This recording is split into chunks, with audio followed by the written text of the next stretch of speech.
Assalamualaikum warahmatullahi wabarakatuh. Perkenalkan nama saya Muhammad Imam Azhar. Di sini saya akan menjelaskan jurnal terkait dengan metode transportasi.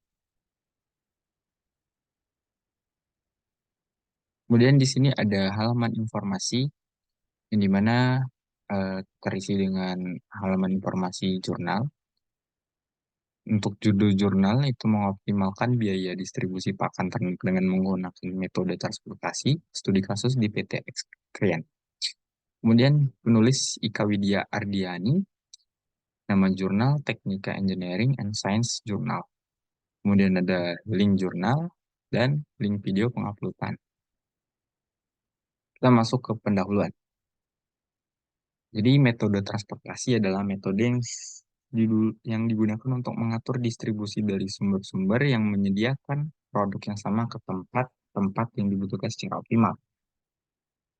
Jadi metode transportasi ini adalah bagaimana suatu perusahaan mengalokasikan sumber yang dia punya ke tempat, tapi sumber tersebut sumber yang sama ya, ke tempat-tempat yang ada dan dibutuhkan penyuplaian atau penyaluran tersebut dengan secara optimal. Maka ditentukanlah dengan metode transportasi.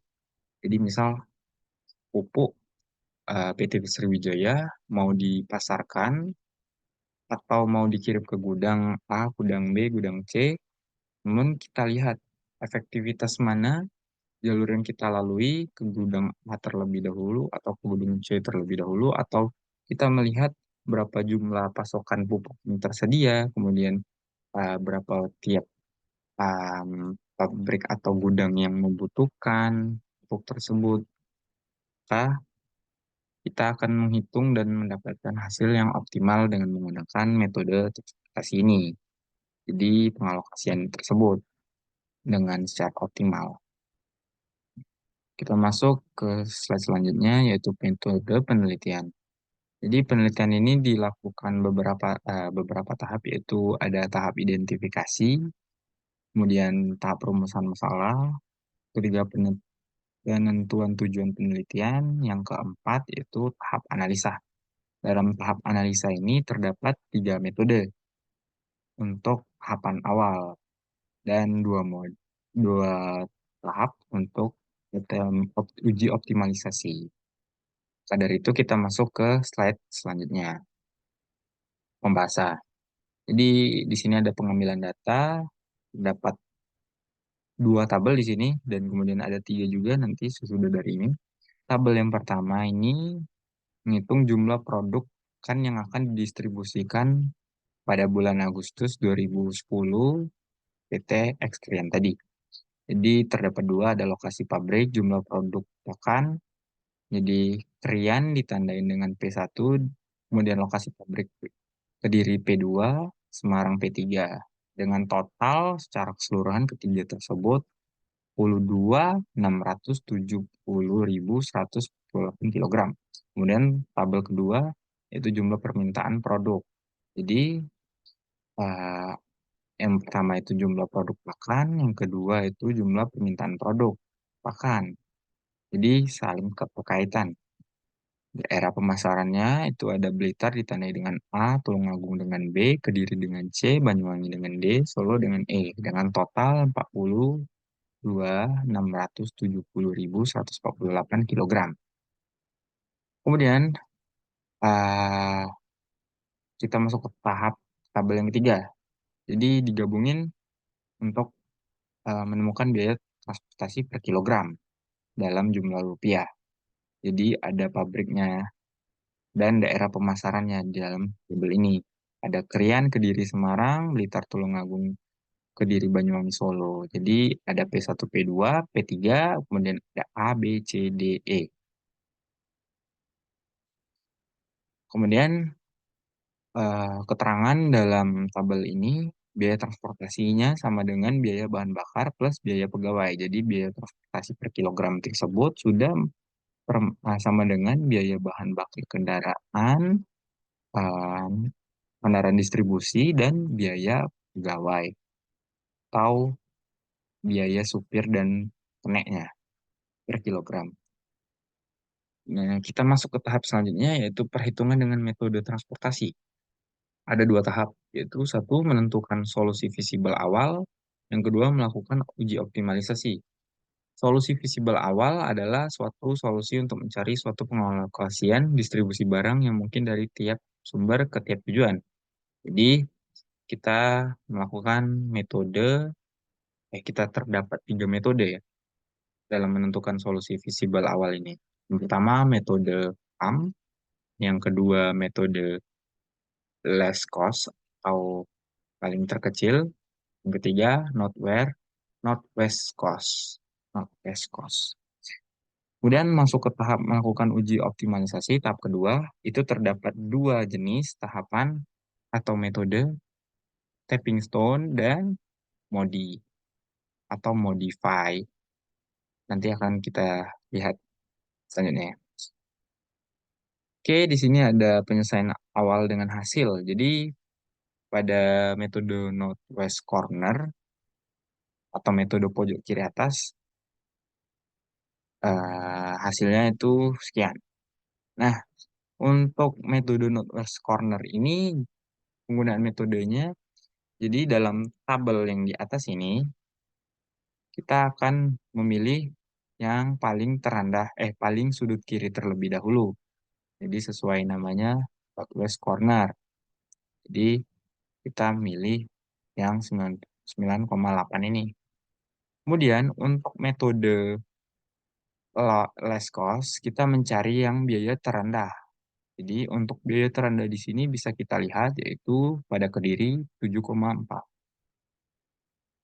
Oke, kemudian untuk farm ini berbeda dari kedua ini. Dia menghitung dulu opportunity cost untuk setiap baris atau kolom. Jadi dihitung dulu.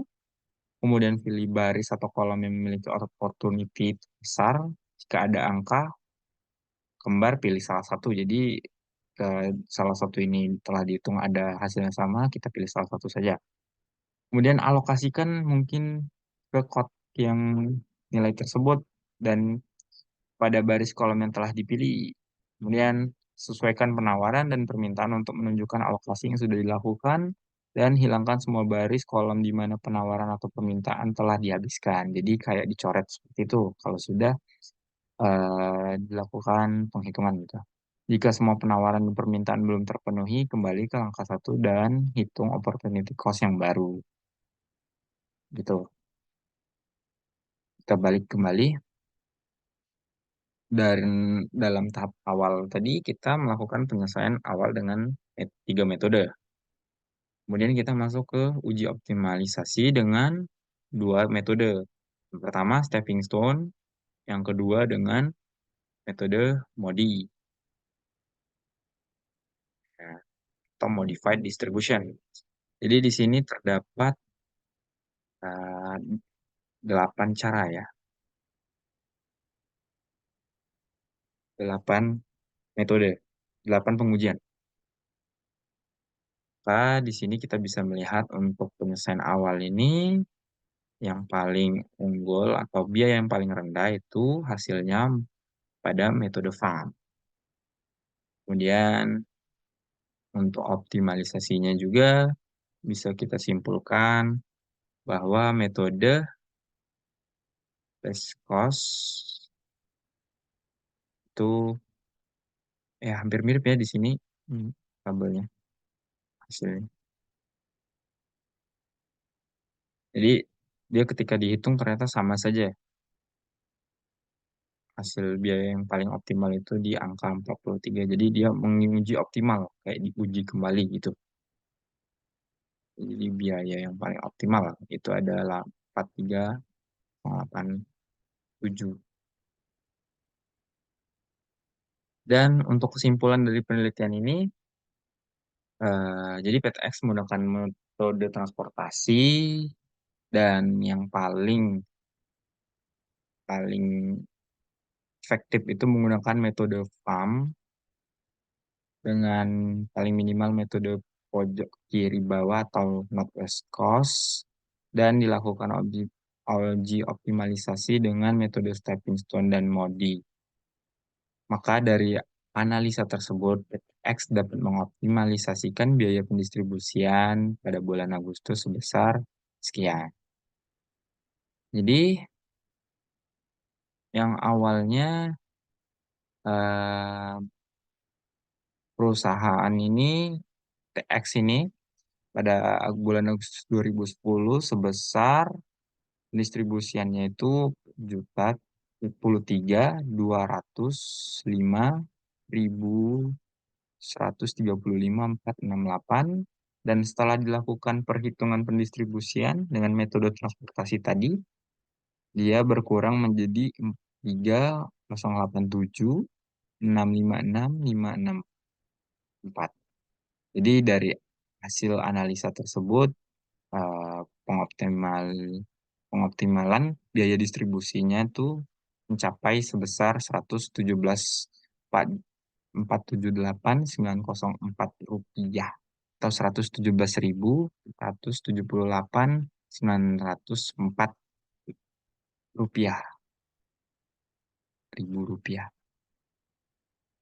Dan untuk pada metode yang paling efektif tadi, metode farm dengan hasil minimal dengan di antara metode pojok kiri atas atau Northwest Course itu sebesar 43.89.578.434, dan dilakukan uji optimalisasi menggunakan metode stepping stone dan MODI.